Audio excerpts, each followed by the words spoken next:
Hello, everyone, and welcome back to Talk Sophia, your friendly space to learn real English with confidence.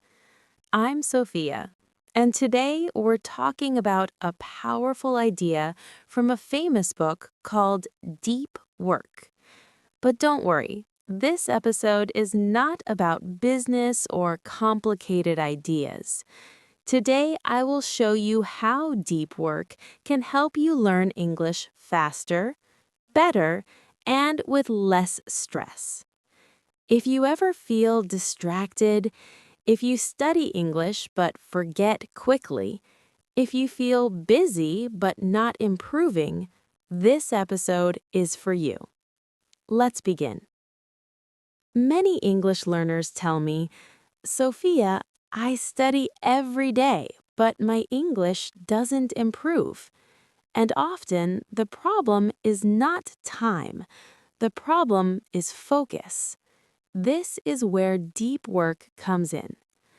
Deep work means learning with full attention, without distractions, even for a short time.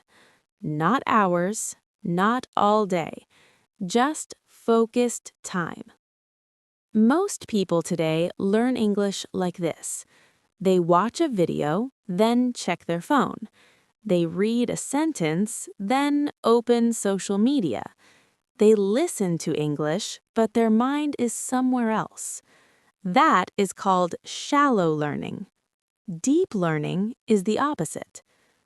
Deep work is when you sit down and say, for the next 20 or 30 minutes, I will focus only on English. No phone, no notifications, no multitasking. Just you and English. And here's the good news. Deep work works especially well for beginners. Why?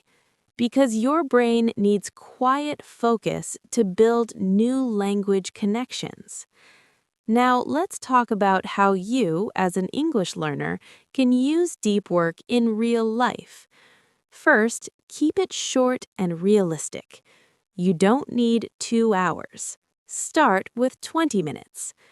During those 20 minutes, choose one skill only: speaking, listening, reading, or writing.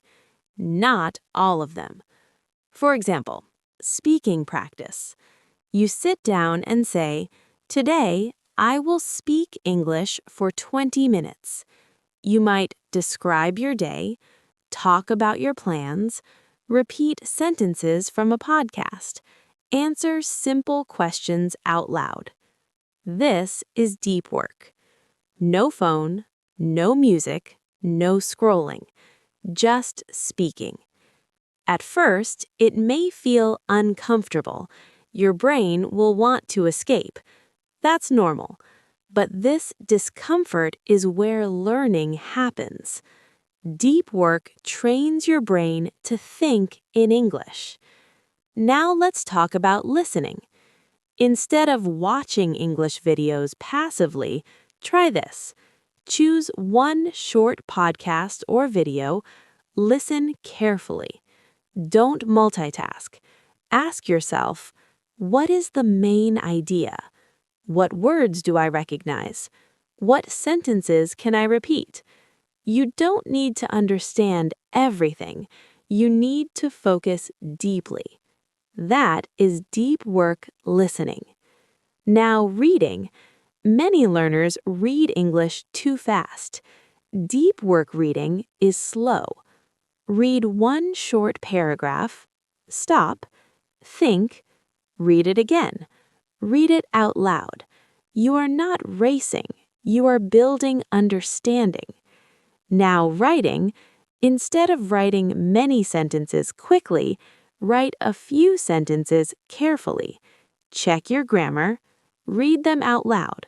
Rewrite them. Quality over quantity. This is deep work writing. Now let me say something very important. Deep work is not about being perfect. It's about being present. Mistakes are welcome. Mistakes mean your brain is working. Deep work is also about routine. Choose a regular time: early morning, lunch break, evening. Same time every day. Your brain loves routine. Even 20 minutes a day of deep work can change your English in a few months. Now let's connect this to confidence. Many learners feel shy speaking English. Why? Because they don't practice focused speaking. They practice sometimes randomly without intention. Deep work gives you controlled practice, and controlled practice builds confidence. You start thinking, I can do this. I am improving. I feel calmer when I speak. That confidence stays with you in real conversations.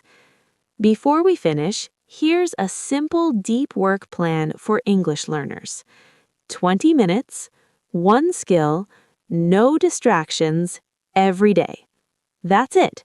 Not complicated, not stressful, very powerful.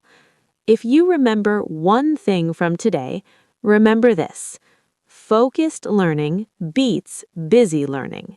You don't need more apps. You don't need more books. You need better focus. Thank you so much for listening. This is Sophia, and this is Talk Sophia.